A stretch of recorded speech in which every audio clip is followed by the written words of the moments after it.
So settle in a little bit because probably more like 15 minutes today, because there was something that really has been striking to me reading these passages, as well as taking a look at some of the other things, looking at that I think are real important for us to maybe get a chance to chat about this morning. And maybe you're caught in this storm that's hitting the Northeast and you got a few extra minutes. So thank you in advance for your gracious acceptance of me going a little long today. So today what we're talking about is the choices our children make. And I know for me as a pastor, I hear that a lot. And as a father and a stepfather, worry about that a lot. There's choices that our children make, and some we agree with, some we don't agree with, and it can create a certain level of consternation. And that's what it is to love. I mean, what it is to love is to feel that anxiety on occasion, no matter where it might come from, founded or not or unfounded. And yet it's really fascinating, like how our spiritual lives kind of evolve through all of this, and how the essence of it is we really learn no matter what to come from love. And that love is absolutely bedrock, doesn't change, doesn't shift, regardless of the decisions that our children make. And sometimes, and again, I don't mean to make it like big, heavy stuff. Sometimes decisions are just light, little decisions. Like, I'm from Pittsburgh. All my kids are Philadelphia fans. I mean, come on. But you got to learn to just that the love is what matters the most underneath that all. And so there's part of that, which is, and again, this is such deep theology here, which is that, the canon of the new church. Manuel Swedenborg talks a lot about like how to really be a Christian is to really understand the Lord's divine human and that marriage of divinity and humanity. And that can sound like 20,000, 30,000 foot theology speak. And it shouldn't, because the reality is the uniting of divinity and humanity is that divinity uniting to humanity. It's very much that ground level, sea level Christianity. That's what the divine human does, is it puts it on this plane. It takes it out of here and it puts it onto here in terms of how we live and how we approach the world. And it's interesting. We've been looking at this story of Lot. We'll go into all the backstory of that, but in this story of Lot, we see with Lot, this piece of us that's this growing religious piece, and as this piece starts to grow religiously, in a beautiful way, we see it start to invite in deeper spirituality. Again, there's two angels that get invited over for dinner. Essentially, that's where we are in the story now. And that idea of breaking bread together, of companionship, inviting the divinity in as a companion, inviting the Lord in as a companion. Compan means to Jesus' words, I no longer call you servants, I call you friends. That idea of that's what Jesus is trying for. And we read that here in this is the book Secrets of Heaven 23:42. Passover represented the Lord's glorification. Think of that as breaking bread, and therefore the union of divinity with the human race, with the Lord's divine mercy. Since it is love and charity and the faith that comes from it to unite the Lord with the human race, the unleavened bread they were to eat during Passover represented these properties of heaven and of the Spirit. So it's a beautiful idea for us. So when divinity comes down to humanity, we see that in this concept of mercy. So beautiful, so incredibly, insanely powerful. And that kind of takes us out of the judgment seat into just loving. And are there times with our kids where we have to make hard decisions? Absolutely.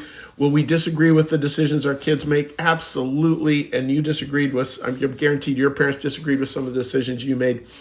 But it's that bringing down into this sea level, this divine human, this divine and this human that's so important, and that's where Jesus is such a central figure from a Christian New Church perspective. Now this flips into a second thing here. There's an outstanding op-ed in the New York Times this morning that I was reading, and it was about a father who's a pastor, and his son's going through his journals, and it says the father's wrestling with the decision his child's made. And this is where I got to be super, super careful. And I know some people will push back on me about this, but please don't. Please just give it a listening. The father is wrestling because his son has made the decision that he's gay. And the father's wrestling with like, well, how do you hold this? How do you hold this? How do you hold this? And I want to be clear, whatever decision parents make or whatever way you hold that, I'm not here to tell you what to think at all. And I'm not even here to say what I think, because I have opinions and it doesn't really matter. What matters today is more about us looking about how to approach these things versus what the actual final decision is. And this is a beautiful piece where this father is talking about how he is deciding, his son's reading his journal, about his decision making going towards how he's going to hold his son in this particular way, in this particular issue. And it's a beautiful one. And what the father does, and this is where it's so difficult to talk about these issues, the father essentially shifts the conversation into seeing this is how him as the father, it's how he sees his spirituality changing as he starts to see the world a little bit differently. It doesn't mean everybody goes through a transition. It doesn't mean you don't go through this transition and come out with a very different conclusion than this father did. That's up to you. That's between you and the Lord and your family. But I do think that there's some points in here that are just incredibly salient, regardless of how people hold these kinds of issues. So there's a little 3 paragraphs, so bear with me here. This is the father, and he's talking about the Apostle Paul. I've been thinking a lot about how Paul and how he turned from the law to Jesus. He really did an about face. So that idea of the law to Jesus, that's the divine human, as we would say in the new church.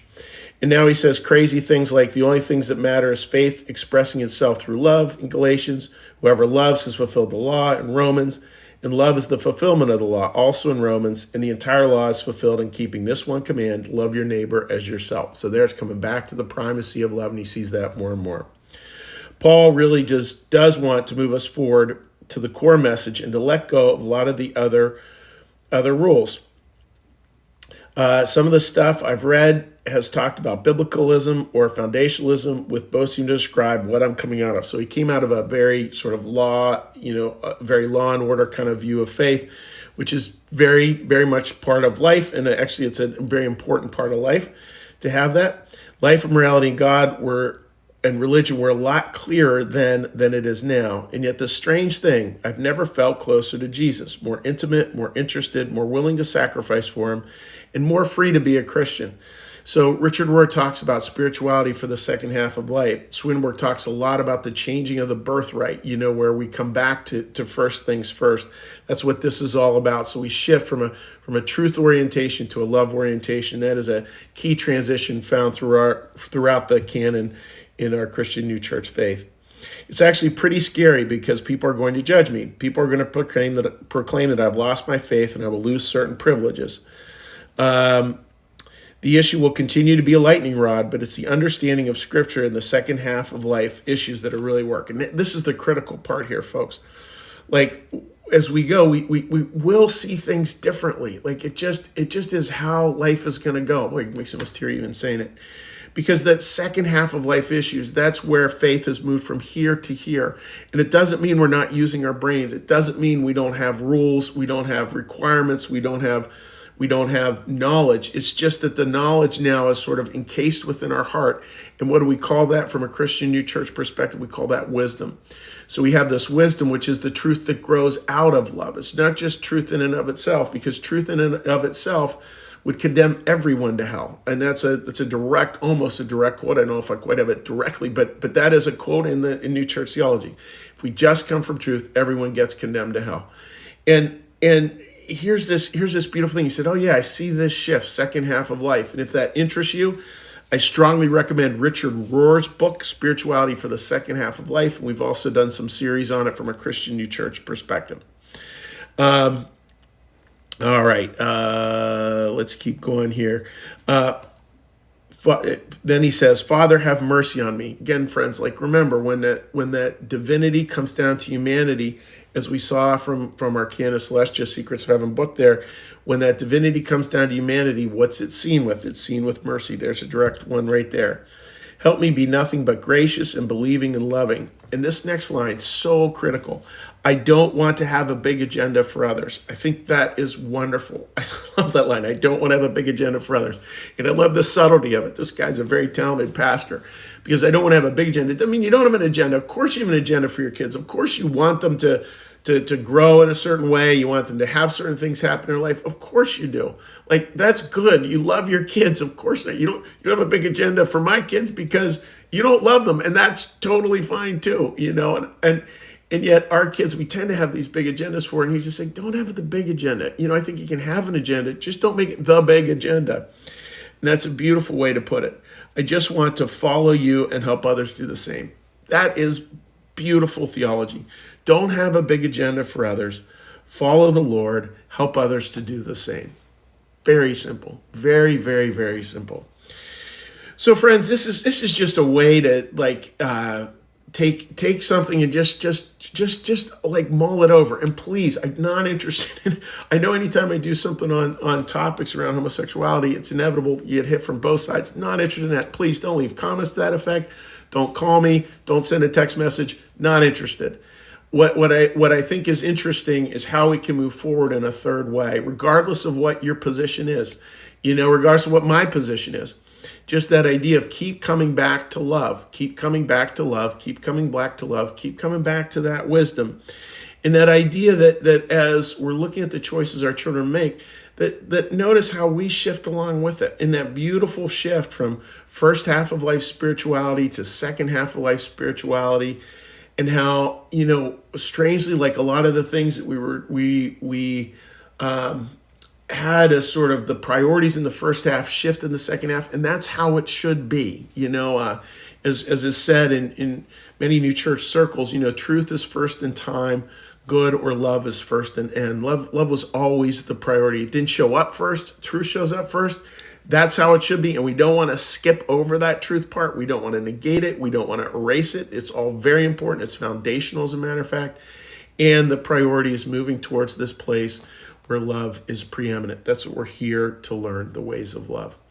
So I hope that makes sense, friends, and sorry for being a little long-winded. I just thought this was such a good article, worthy to share with you folks. And what we're going to do now we're going to shift gears. And as we shift gears, what we're going to do is we're going to take a little breath. We're going to do a little blessing, a little prayer, and then we'll say hi to folks on Facebook. So let's get a little breath and a little meditation.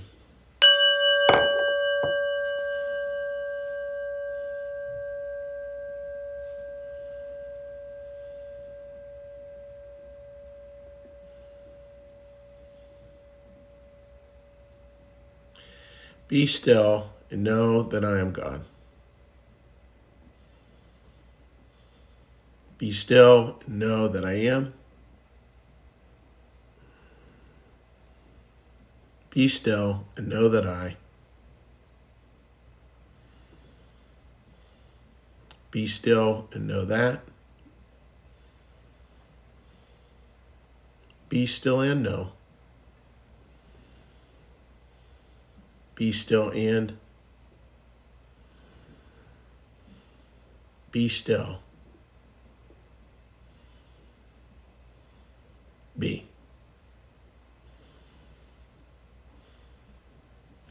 Our Father, who art in the heavens, hallowed be thy name. Thy kingdom come, thy will be done, as in heaven, so upon the earth. Give us this day our daily bread, and forgive us our debts, as we also forgive our debtors. And lead us not into temptation, but deliver us from evil. For thine is the kingdom, and the power, and the glory forever. Amen. May the Lord bless you and keep you. May the Lord make his face to shine upon you and be gracious unto you. May the Lord lift up his countenance upon you, bring you peace, and bring you home. Amen. All right, dear friends, let's flip on to Facebook here. And probably I'm so long nobody watched, but that's okay. My apologies. Again, such a beautiful article. And I love when people write well. I love when people think well. I just find that just endlessly inspiring. And again, it doesn't really matter. Like, have your opinion on all this stuff. I certainly do. I don't necessarily hold it as my job to tell everybody what my opinion is, but there's definitely a lot of good stuff out there, that's for sure.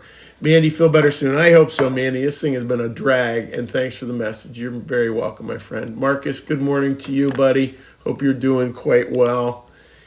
And let's flip over to here. All right, Linda, beautiful message. Thank you, Linda. The article's just really good. Boy, if any of you are subscribers to the New York Times, just one of the better articles I've read in a long time. So very glad I ran across it. Sherry, hope you're feeling better. I hope so too. We're on the mend, that's for sure. Linda, good morning to you.